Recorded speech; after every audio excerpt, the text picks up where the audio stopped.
Welcome to Questions of Life. I'm Cath, I'm here with Donald. Hello. It's great to be with you. Tonight we are finishing off our series looking at the 10 Commandments. We're looking at the last 6 and we're also answering the question, why would I want God to tell me what to do? Enjoy. Now, we've covered the first 4 commandments. Can you remind us of what those are, please, Donald? As they don't take the Lord's name in vain, keep the Sabbath, don't build an idol, and worship no other God. Very good, without even looking in the Bible. Fantastic. And so tonight we're going to continue on, but it kind of comes under this umbrella of a lot of people not wanting to be told what to do. We live in a society where I think there's a lot of freedom to express yourself, freedom to be the person that you want to be. And I think that should be celebrated. We don't want to live in a society where we are told what to watch, what to wear, and how to live. Freedom is a good thing, as long as it's used in a helpful way to bless and to encourage others. And so our society is free.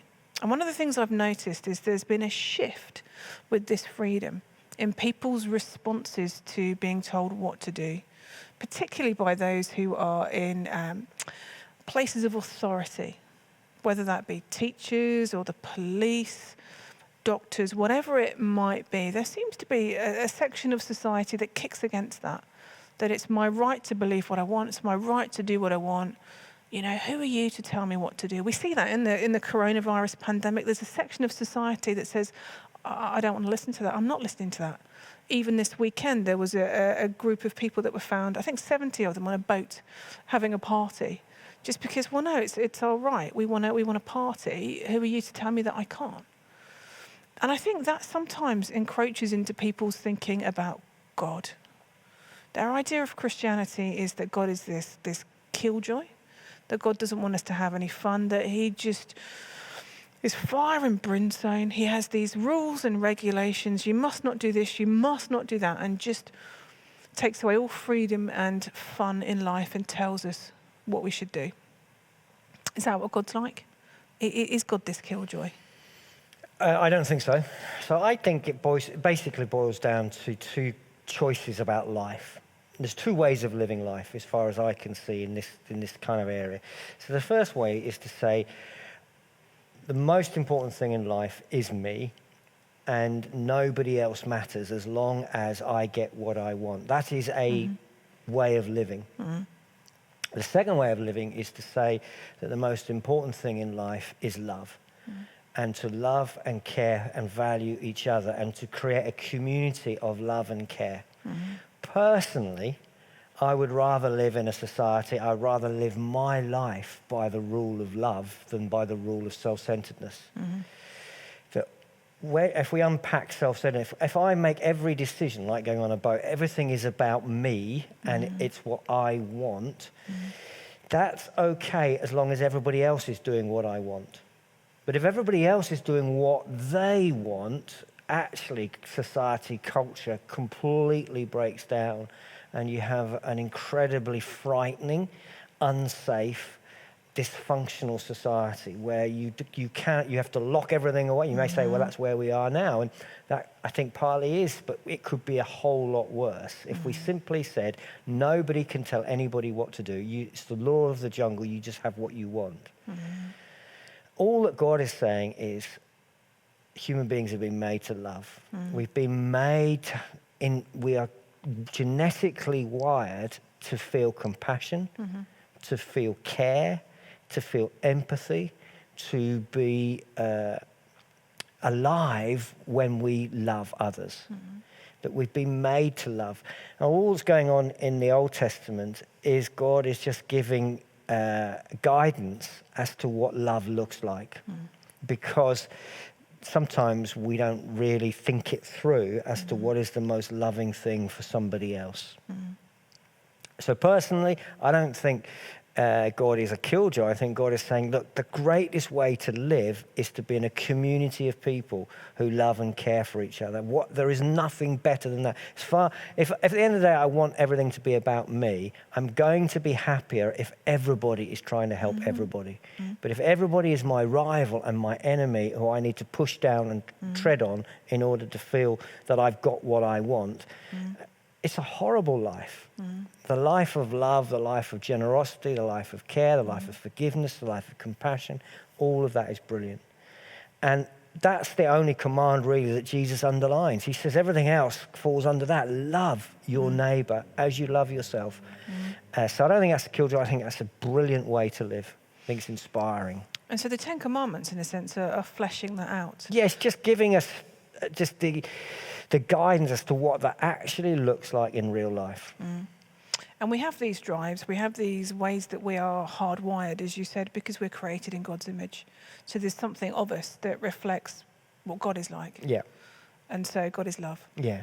Bottom of the end of the day, God is love. And so there's part of us that craves that in a good and a bad way, part of that wants to reflect that and share that and be part of that in our world today. That's when we're most satisfied and fulfilled. Yeah. To quote Lennon and McCartney, all you need is love. It is everything. It's what mankind needs. Fantastic. So we're looking at the Ten Commandments, not in the context of this is God just putting his foot down and saying you can't do a whole load of things. This is God saying, I love you. I want you to love others because actually this is the best way for you to interact with one another. This is the way that you'll get the least amount of hurt. You'll do the least amount of hurt and damage to others. These are good principles for your life that will help you to live life to the full, to grow, to flourish, to be everything I've created you to be. Yeah. It's not about constricting. It's liberating. Yes. Setting us free to grow and to be who we were created because you're no to longer be. afraid of everybody else. Yes. Now, the downside is that not everybody adheres to these commandments and none of us are perfect. So there'll be some of these that we've maybe looked at or we're going to look at that will apply to all of us. None of us are perfect. None of us are immune from doing our own thing, from being selfish and from messing up. But that's okay because we have a God who forgives us, a God who works with us and who can, over time, change and help and heal us, which is fantastic. So we've done the first 4. We're going to try possibly and do the remaining 6 tonight. We'll see how we get on. But we're taking these from Exodus chapter 20, back in the Old Testament. And so if we follow on, starting at verse 12, it says, "Honour your father and your mother, so that you may live long in the land the Lord your God is giving you." So let's talk about this whole idea of honouring our mother and father. What does it mean to honour someone? What does that phrase mean? I think it means to give them value and to respect, and in different phases in our life that will look differently. So we go through the phase as children where we're very dependent on our parents. So in that context, honouring is really about listening to what they say and coming to think that they probably have a little bit more understanding of life than us. As we become young adults, that isn't necessarily the case. They may not know as much about life as we do, but it's still listening to them, not ridiculing, not hurting. It's taking on board and weighing what they say. And then in a later season of life, maybe the season of life I'm in, my mother's is in her 90s. It's about ensuring that she's well and cared for, and I'm giving the word honour. It is giving her value because of what she's done for me throughout my life. I was listening to someone talking about this, and they likened it to in a courtroom where you have the judge who walks in and they call him or her Your Honour. And that's nothing to do with their personality or their character or what they've done. It's a title that they've been given because of their position, their standing, and there's a respect. And I think the same is true in honour your mother and your father, the sense that it's not always about what they've done. And we'll explore how sometimes that relationship isn't always easy and how do you honour your parents when that isn't straightforward. But there's a bottom line, isn't there? Treat these people with respect because they've brought you into this world. And they've tried, on the whole, to do their best to bring you up. Therefore, you're not to look down upon them or belittle them or publicly slate them. But actually, there's something within them that actually deserves you to respect them, to hold them in higher esteem and to do what you can to help that whole relationship. So let's take an ordinary, average, everyday person that has a perfectly fine relationship with their parents. In practice, how do you do that? I mean, you've said a few little things there, but how do you honour your parents? So I think firstly, as a parent, I think it's important to understand what the role of a parent is.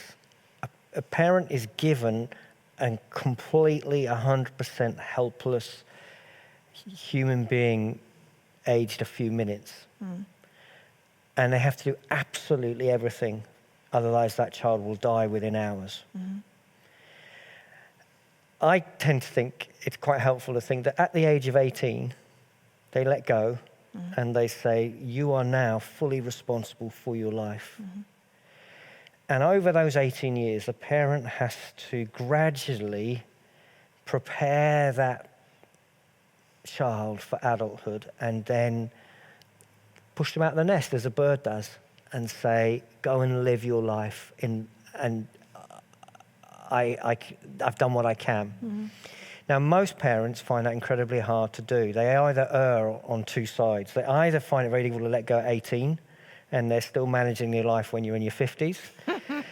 And you can understand why they do that, but actually that's not the role of a parent. It's, a bird has to let the chick fly. Some parents give up looking after their kids way before 18, either because it's become too painful or they can't manage it. So the process can go wrong.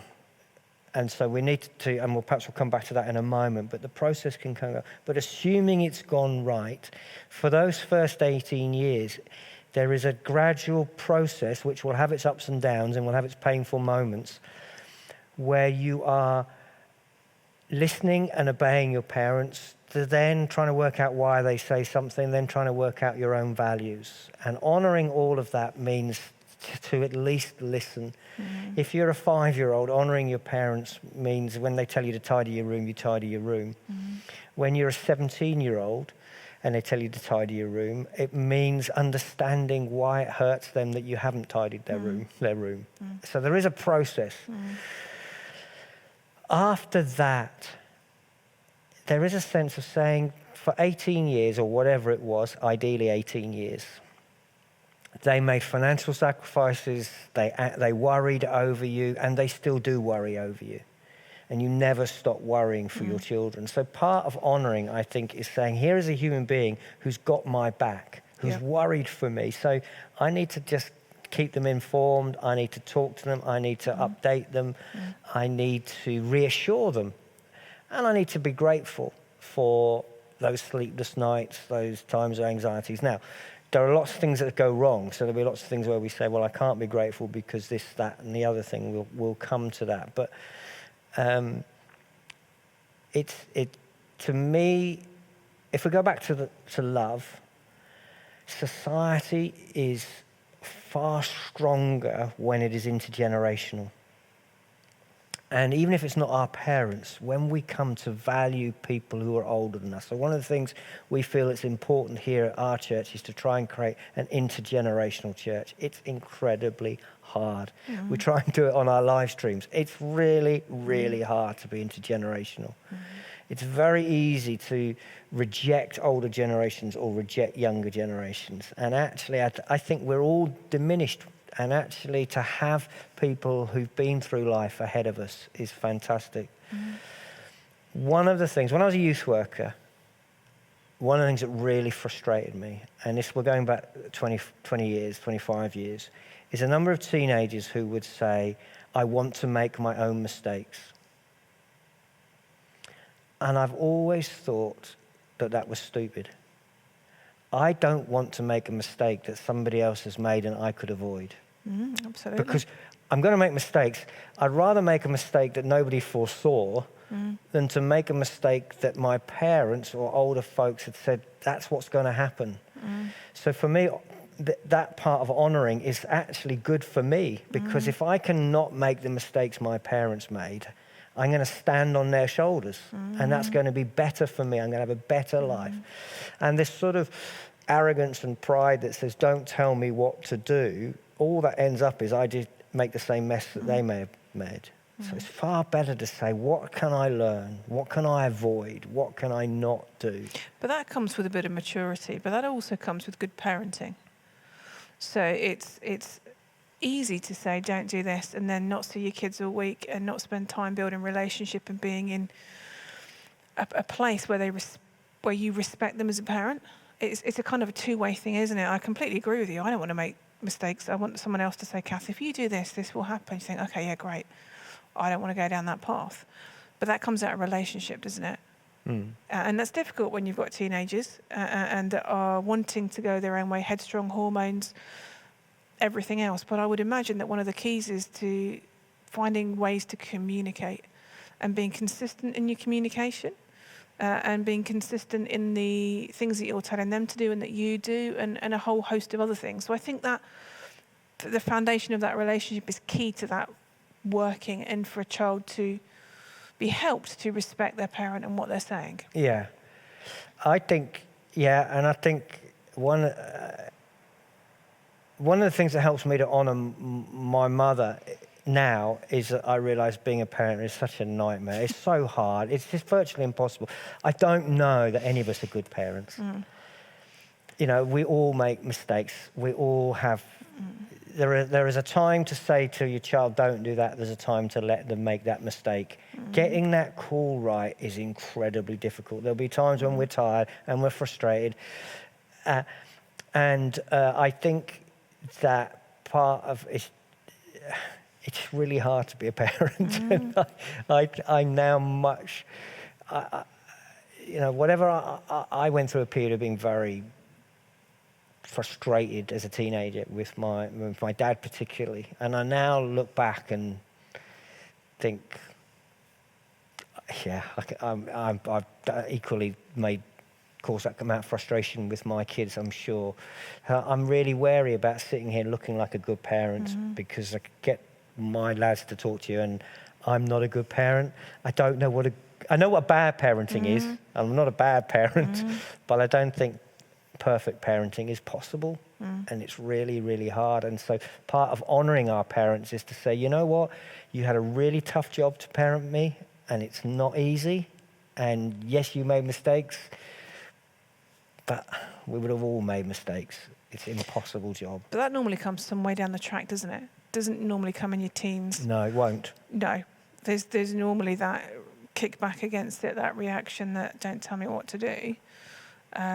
Yeah, and if you're a parent of a teenager, you have to focus that at the end of the day you want to be their friend. And it's how you navigate that whatever you're telling them off for, that they still know you love them. It's maintaining that relationship. That I should imagine isn't an easy thing to negotiate at all. No. But as a young person, as a child, you never think, oh, it's difficult for my parents. No. I'm a difficult child. No. I'm difficult to parent. You just never think that. No. At all. Just to throw in at this point that as a church we do have a couple of courses that we run in this whole area of parenting, and we have one coming up.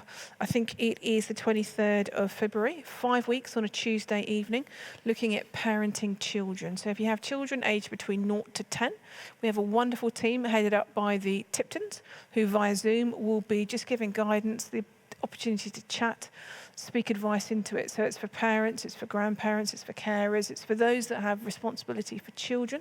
And there's details of that on our website. If you have a look there, you can find out more details. I think one of the strengths of our church is recognising that some of these things are really difficult and that everybody's in the same boat, in a sense that, as you say, nobody, I think, finds parenting a complete breeze and really, really easy. So having places where you can go and not feel I am the worst parent in the world, but other people say, do you know what, well, we did this and we messed that up.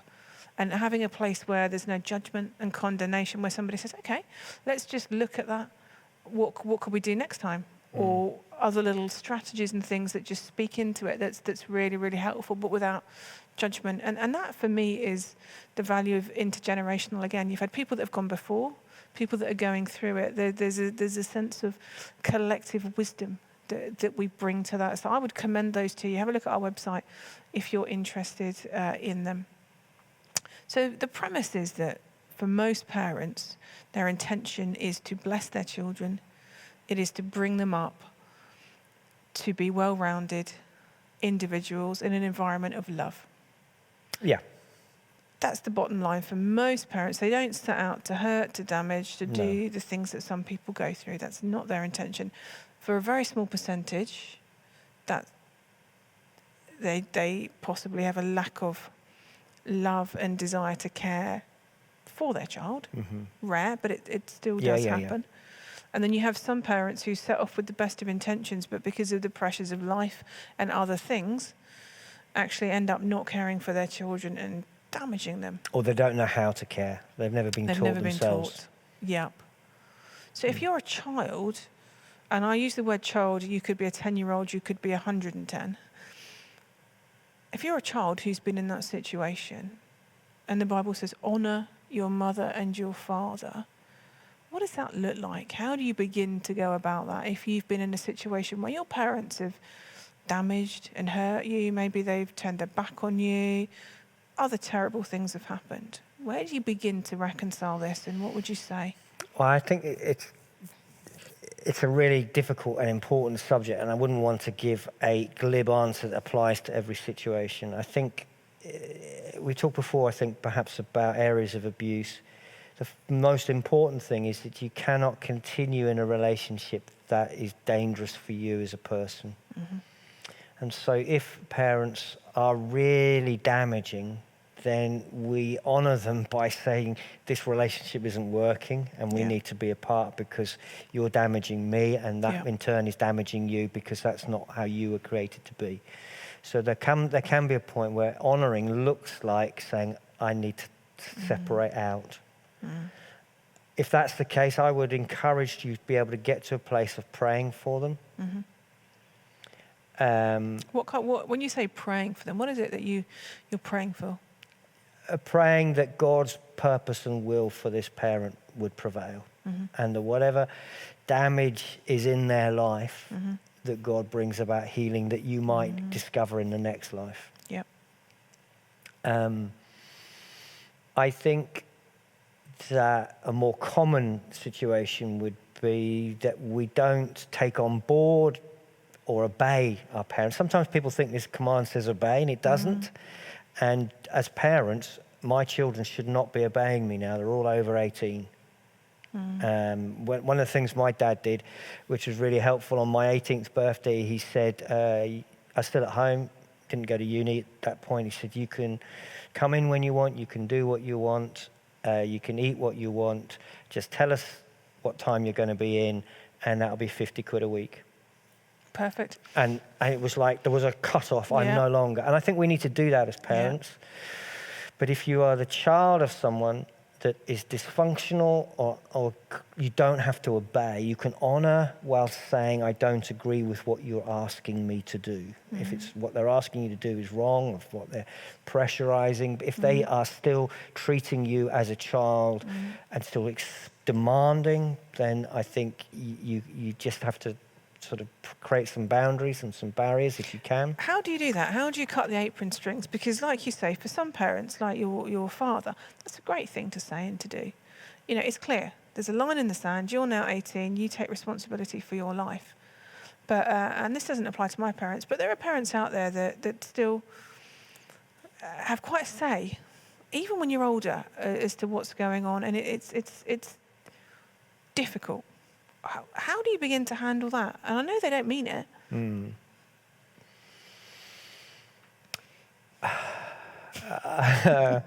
I think it's very difficult. I think that those parents probably need their own peer group to be helping them. So they probably need other people to be saying, you shouldn't be doing that.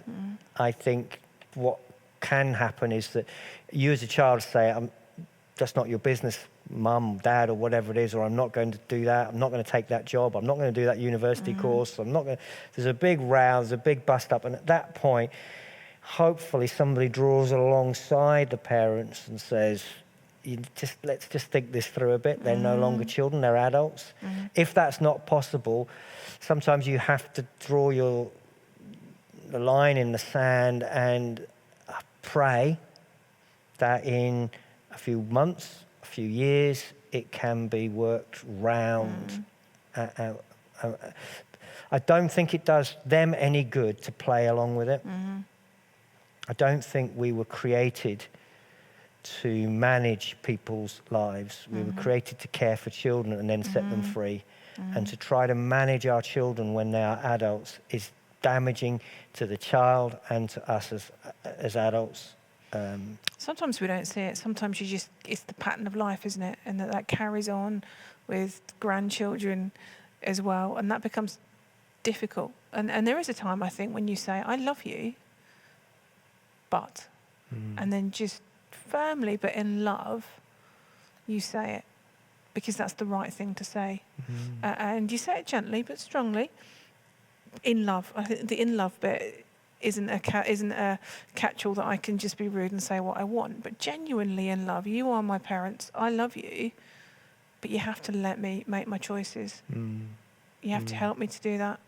How can I help you to let go of that as well and have that awkward and difficult conversation? And it may be that you have to keep having it. It may be that you have to keep going back, look, we talked about this. You've just said this, or you've just done this. I'm happy to talk to you about the decisions I make, but I want to be the one that makes them. By all means, input some of your wisdom. I think that's right to go to your parents and ask for their opinion, but not to be told what to do.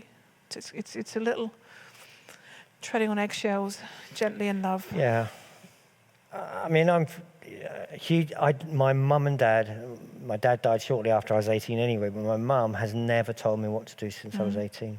And it makes you more likely to ask for their opinion, because she's never, ever told me to do anything apart from cut my hair. I was going to say, that's the only thing my mum says to me now, and she's desperate for somebody to cut my hair, but nobody can, because obviously we're in lockdown, but she goes, just get a pair of scissors. Every time I speak to her, cut your hair. So now I won't do it just out of sheer, that's just me. It's my mum's birthday soon. Love you, Mum. I think it's difficult as a child. I want to speak to parents and say, let them go. Yes. It's never too late to let them go. No, because they need that. That's what they. When we get to heaven, God isn't going to say, did you do what your parents said? He's going to say, did you do the right thing? Absolutely. This is all quite tricky, isn't it, in many ways? And going back to those that have been damaged by their parents. So there's this sense that you don't have to do what they tell you to do. No. That's absolutely fine. There's this sense that you don't have to be with them or see them if that's unhelpful. There is a helpfulness in again, we talk about drawing a line in the sand, but actually saying, I should not put myself in that situation because that is hurtful, that is damaging, that is dangerous. Now, that isn't you not honouring your parents. That is you honouring who God created you to be and recognising your value and that God doesn't want you in that situation. So God's not judging us negatively for that. I think the thing where it becomes more complicated is that I think our society is leaving a lot of older people on their own. Yeah. So the next stage is, how do you honour an elderly parent? Yeah, absolutely. And I think that's where it's quite costly. And it's hard work, especially if there's dementia. And I think that nobody should be alone in their older age. It's just a dreadful experience to be. So there may come a point where we've had to say through the middle part of our life, look, our relationship needs to be very separate or distant because you can't stop damaging me. But at some point it reverses and they become almost the child. Yeah.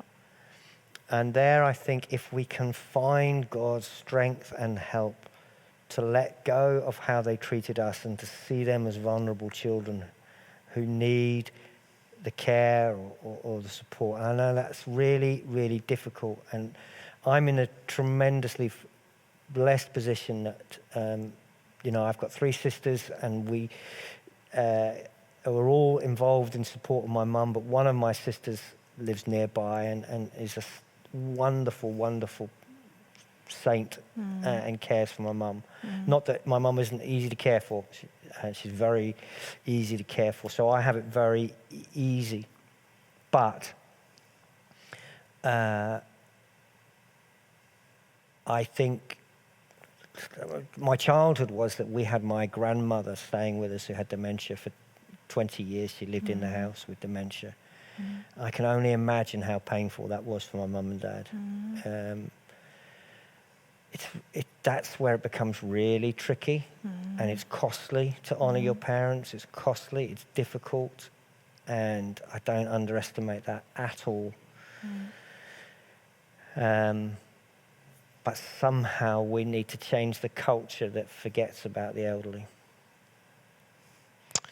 For some people, they may be listening to this and they may be a parent, or they may be a child that thinks, I've not done this right. And maybe as a child, your parents are getting old, or they're actually no longer with us. Or maybe as a parent, you're thinking, I've blown it, I've not done what I should have done, and I'm estranged from my children. What would you say into that situation? Because they're very painful situations. I think the first thing is to just be completely honest with God and to pray and to give the hurt and the regret that we have to him, because he can heal that within us and help us to not let it continually scar us and be repeated in our lives. And that's the first thing, is to say, I need to bring this to God.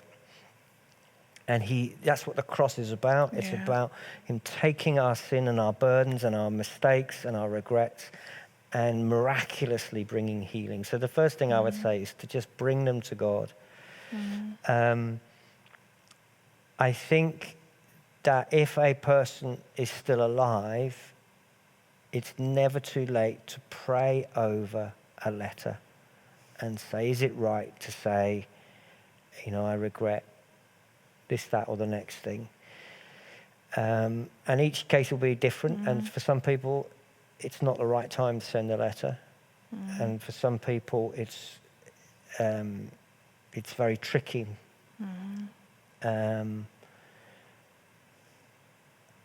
One of the things I've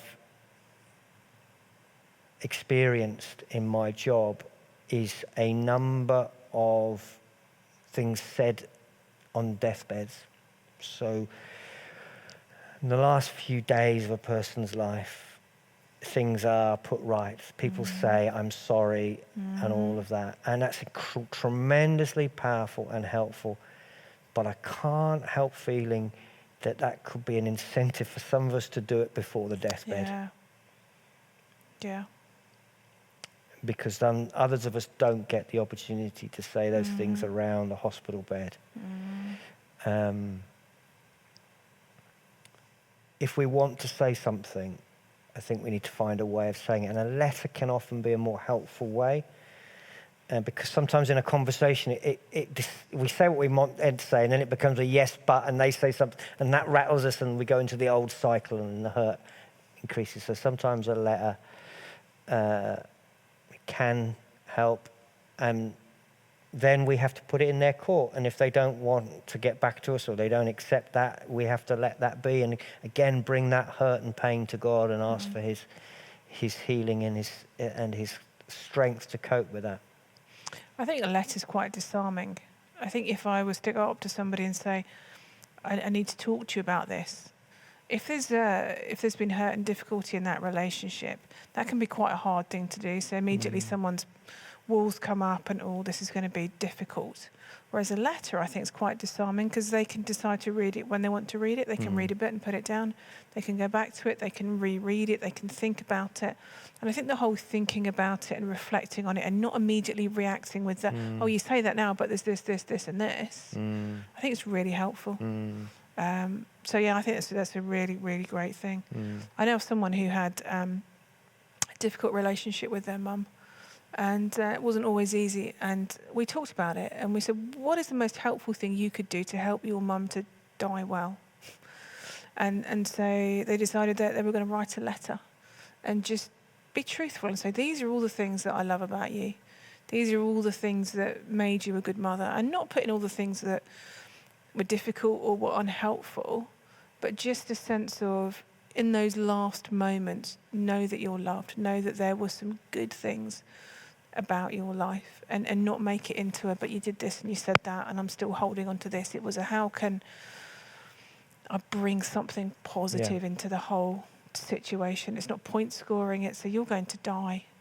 And that person was, I want them to die with me having done what I can to bless them, to encourage them, to speak good into their life. It's costly. I mean, it's not an easy thing to do, but I think it's good. I think absolutely, and I'm reminded. I think there are 3 stages of our relationship. I think I've probably said this, but I was reminded.